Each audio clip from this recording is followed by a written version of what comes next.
Hola chicos, muy buenos días. En esta oportunidad mi grupo y yo les traemos un nuevo video para el canal.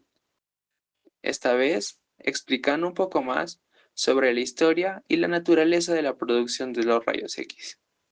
Nuestros integrantes son Gianfranco Piero Atencia, Gonzalo Blasquez Vargas, que soy yo, y Juan Ángel Meléndez Quiza. Bueno, para comenzar este tema, tenemos que saber que los rayos X fueron un descubrimiento que revolucionó la medicina y la odontología moderna. Gracias a estos rayos X, actualmente podemos observar estructuras internas del cuerpo sin ni siquiera realizar cirugías, permitiendo diagnósticos más rápidos, precisos y seguros.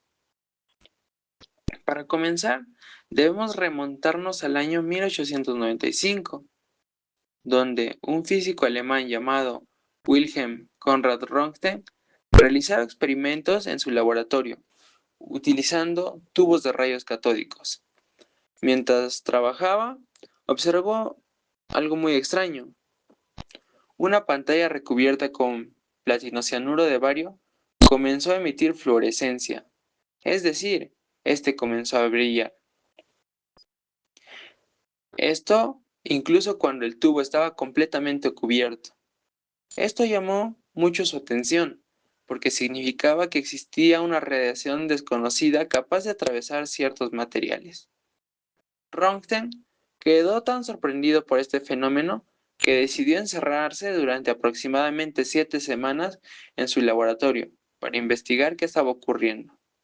Durante este tiempo trabajó prácticamente aislado, realizando múltiples experimentos día y noche. Su objetivo era entender la naturaleza de esa nueva radiación que nadie conocía hasta ese momento. Debido a que no sabía exactamente qué era, decidió llamarlo los rayos X, utilizando esta letra para representar algo desconocido. O en matemáticas, la X indica un término incógnito. Mientras realizaba sus investigaciones, Röntgen descubrió que estos rayos podían atravesar tejidos blandos, pero no materiales densos como el plomo o calcio. Además, observó que podían dejar imágenes o sombras sobre las placas fotográficas. Esto significaba que, por primera vez en la historia, era posible observar el interior de un cuerpo humano sin abrirlo. Uno de los momentos más impactantes ocurrió cuando decidió realizar una radiografía en la mano de su esposa, Ana Berta. Ella Ella colocó su mano sobre una placa fotográfica mientras era expuesta a los rayos X durante varios minutos. El resultado fue increíble. Podían observarse claramente los huesos de su mano y también el anillo que llevaba puesto. Esta imagen se convirtió en la primera radiografía famosa de la historia. Se dice que, al ver la radiografía, Ana Berta quedó tan impresionada y asustada que pronunció una frase histórica: "He visto mi muerte".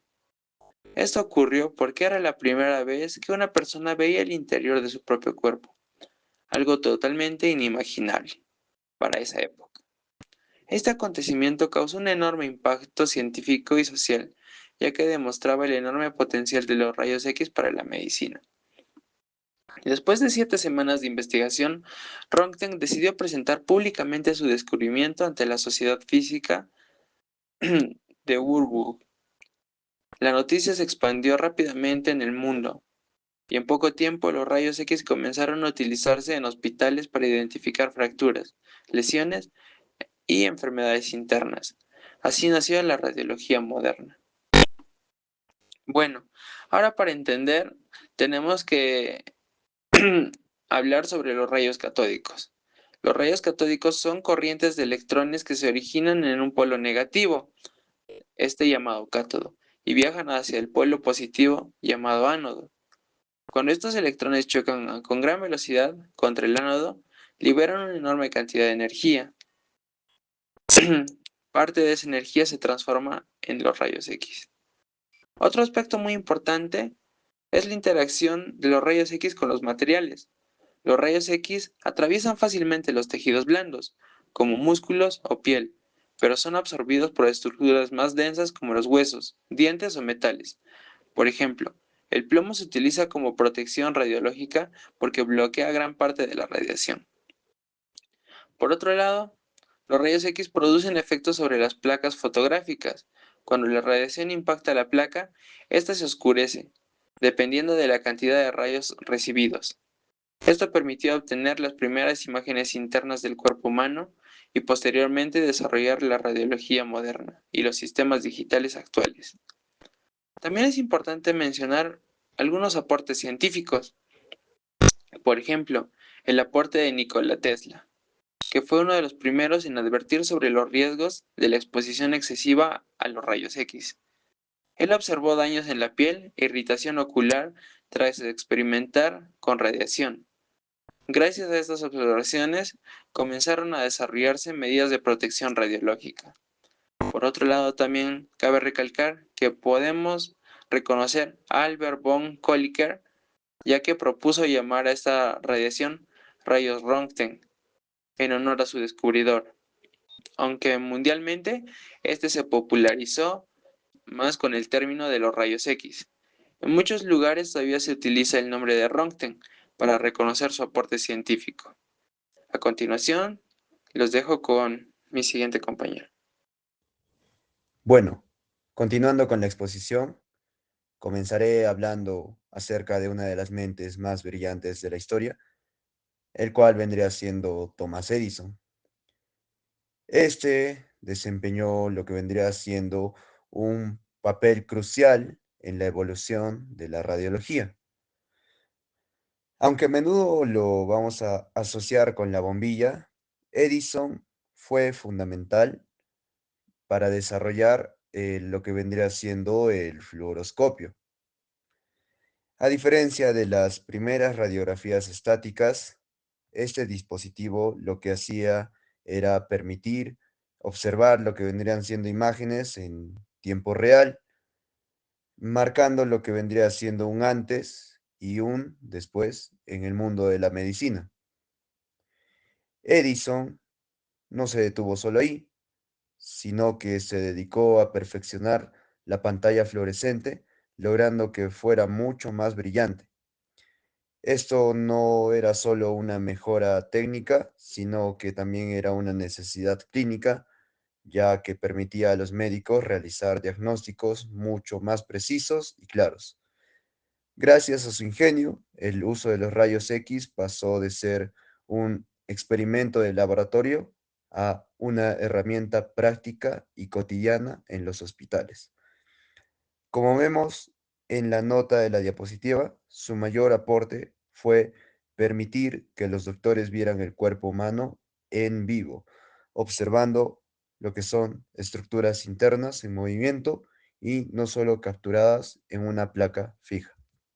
Pasemos ahora a un hito específico de la odontología, ya que tan solo unos meses después de que Wilhelm Conrad Röntgen descubriera los rayos X en 1895, el mundo vio nacer lo que vendría siendo la primera radiografía dental en el año 1896. El protagonista de esta hazaña fue Otto Walkov, el cual era un pionero que tuvo la valentía de experimentar consigo mismo. Walkov tomó la primera radiografía intraoral colocando lo que vendría a ser una placa en su propia boca, lo que hoy nos toma apenas unos segundos. En aquel entonces fue una prueba de resistencia extrema debido a que la exposición duró aproximadamente unos 25 minutos. Si comparamos ese tiempo con la tecnología digital actual, donde la radiación es mínima y el disparo es prácticamente instantáneo, podemos dimensionar el sacrificio y la visión de estos primeros investigadores. En la imagen de la derecha podemos apreciar o se puede observar ese resultado histórico que, aunque está borroso para nuestros estándares modernos, fue la base de todo el diagnóstico dental que conocemos hoy en día. Bueno, a medida que la tecnología avanzaba, la radiología comenzó a reclamar su propio espacio. Ya no era simplemente una curiosidad física, sino que se convirtió en una especialidad médica independiente. Este crecimiento fue tan explosivo que dio origen a nuevos oficios técnicos, ya que se necesitaban personas capacitadas exclusivamente para operar estas máquinas complejas y peligrosas de la época. Como observamos en las imágenes históricas de la diapositiva, el diagnóstico médico experimentó un avance sin precedente. Los doctores podían por primera vez mirar a través de la piel para encontrar fracturas o enfermedades internas sin necesidad de cirugía.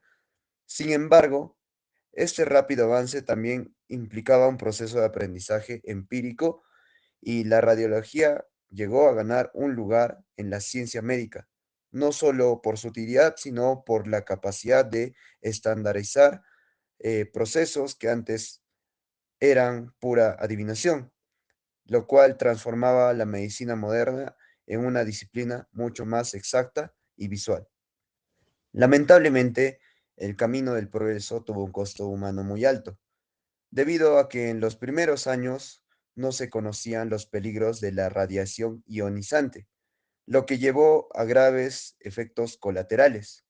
Tenemos casos trágicos como el de Edmund Kells, el cual era un pionero en el uso de los rayos X en odontología, quien sufrió graves lesiones por radiación que eventualmente le llegaron a costar la vida. Otro ejemplo es el de Clarence Daly, el cual es el asistente de Thomas Edison, quien murió debido a la exposición prolongada mientras ayudaba a desarrollar el fluoroscopio. En la imagen de la derecha se puede ver un caso de radiodermitis, que es básicamente una quemadura severa causada por los rayos X. Estos pioneros manipulaban el equipo sin ningún tipo de protección del plomo y a menudo exponían sus propias manos para probar si el tubo funcionaba. Sus sacrificios, aunque dolorosos, fueron los que obligaron a la comunidad científica a desarrollar los estrictos protocolos de bioseguridad y protección radiológica que utilizamos hoy en día para proteger tanto al paciente como al operador, que vendría siendo en este caso nuestra persona. Para finalizar con mi parte, entendamos la ciencia detrás del fenómeno. ¿Qué son exactamente los rayos X? Técnicamente son una forma de radiación electromagnética ionizante. Como ven en el espectro, se ubican en una zona de longitud de onda muy corta, aproximadamente de 0,01 a 10 nanómetros, lo que significa que tienen una frecuencia y energía sumamente altas. Esto es lo que les permite atravesar los tejidos blandos para ser frenados por materiales más densos como los huesos o el metal.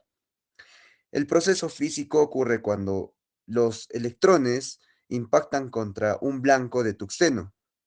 En ese choque se va a llegar a liberar la energía en forma de fotones de rayos X y en la diapositiva podemos incluir la fórmula fundamental, como se ve en la imagen, que, la cual relaciona la longitud de onda con la velocidad y la frecuencia.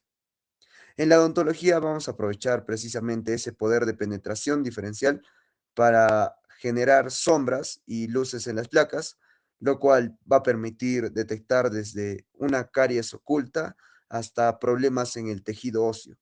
Sin este fenómeno físico, la odontología moderna simplemente estaría a oscuras, prácticamente. Bueno, a continuación mi compañero va a explicar las últimas partes de la exposición. A continuación, yo les voy a explicar sobre las propiedades principales de los rayos X. Entre sus principales propiedades tenemos su alta penetración, puesto que es capaz de atravesar tejidos según su densidad. Esto se va a demostrar de la siguiente manera. Como pueden ver en la imagen de la derecha, hay cuatro rayos, alfa, beta, X y gamma. Los rayos X son capaces de atravesar materiales y tejidos poco densos, como por ejemplo en este caso la hoja de papel y hoja de aluminio, mientras que con materiales altamente densos como la placa de plomo es incapaz. A su vez también tenemos la ionización, que es básicamente expulsar electrones de átomos. Y esto puede provocar un posible riesgo biológico, ya que se puede desencadenar radicales libres. A su vez es importante mencionar que la radiación o los rayos X no poseen carga. ¿Eso qué significa? Que ante la presencia de otras cargas positivas o negativas no se van a desviar, van a viajar en línea recta a la velocidad de la luz. Cuando viajan a la velocidad de la luz y ya están incidiendo sobre un material, va a haber la propiedad de atenuación. ¿Qué significa eso? Que parte de la radiación es absorbida por el material, mientras que otra parte de la radiación atraviesa el material. Ahora, en base a la propiedad de alta penetración que poseen los rayos X, es que se da la interacción con tejidos dentales. En una radiografía nosotros vamos a apreciar dos imágenes, blancas y negras. Se va a apreciar las blancas, o también denominadas radiopacas, y las negras o radiolúcidas. Las radiopacas se van a dar en tejidos altamente densos, porque esos tienen alta absorción, como puede ser el esmalte, la dentina, el hueso trabecular y algunos metales, como en el caso de brackets. Mientras que en el radiolúcido se van a hacer en tejidos que van a absorber poca radiación, como pueden ser pulpa, caries, quistes o tejidos blandos. Ahora, para nosotros, para poder saber cómo operar una máquina de rayos X, tenemos que entender cómo son sus componentes. En el tubo de rayos X vamos a encontrar dos principales componentes. El ánodo, que es de polo positivo, carga positiva, y el cátodo, que es de carga negativa. Vamos a encontrar los circuitos del filamento y el filamento propiamente dicho, que son filamentos de tungsteno. Vamos a también encontrar el armazón, los rodamientos, la pieza giratoria, la base del ánodo mismo, el ánodo rotatorio de wolframio, la carcasa de vidrio. A su vez, hay que entender que cuando el tubo esté funcionando, los filamentos van a producir una nube de electrones. Y esos cuando impacten con el ánodo rotatorio de wolframio, lo que va a ocurrir son los rayos X. Ahora, los rayos X en el tubo de rayos X se van a producir en tres fases importantes. La emisión de electrones, la aceleración de electrones y la colisión con el ánodo. En la emisión de los electrones, ¿qué ocurre? En un cátodo, que es de polo negativo, dentro de un tubo de vacío, va a ocurrir es que el filamento de tungsteno se va a calentar para liberar electrones mediante la emisión termoiónica. Ahora, una vez con la emisión termoiónica, los electrones se van a acelerar, puesto que se aplica un alto voltaje entre el cátodo y el ánodo, que es el polo positivo, lo que acelera los electrones liberados a través de miles de voltios hacia el ánodo. Ahora, una vez que los electrones ya estén acelerados, los electrones de alta energía van a chocar contra un blanco metálico pesado como el ánodo, comúnmente hecho de tungsteno. Ahora, en ese choque, por energía cinética, sabemos que en colisión se va a liberar energía calorífica. Esa energía va a representar 99% de toda la energía liberada en el choque. Ese 1% restante se va a liberar en forma de radiación, entonces de rayos iónicos, o sea, de rayos X. Ahora, entendiendo cómo se producen los rayos X del cono de rayos X, hay que entender que hay dos tipos de radiación de los rayos X que se pueden producir. La radiación característica y la radiación de frenado. La radiación característica se va a dar porque un electrón incidente va a chocar, va a colisionar contra otro electrón de la capa K del átomo de tungsteno, por consiguiente desplazándolo. En ese desplazamiento, el átomo va a perder su electrón. En todo caso, va a tratar de reponer el electrón perdido porque va a estar con un desbalance energético. Lo que va a hacer es que va a traer a un electrón de otra capa para poder ponerlo en la capa K. Y en esa transición de electrones entre capas se va a soltar o se va a liberar energía que se va a manifestar en forma de rayos X. Ahora, la radiación de frenado ya no hay colisión directa, sino que el electrón va a ser jalado hacia el núcleo del átomo por las cargas positivo y negativo. Entonces, lo que va a ocurrir es que el átomo, el núcleo del átomo va a atraer al electrón, el cual va a estar en su trayecto poco a poco desviándose y frenándose. Y en lo que el electrón que está viniendo, se está siendo atraído por el núcleo, se va frenando, hay pérdida de energía, la cual se va a manifestar en forma de rayos X. Una vez con eso explicado, espero que todo haya quedado muy claro. A continuación les vamos a mostrar la bibliografía que hemos usado para poder realizar este material y esta presentación para ustedes. Muchas gracias.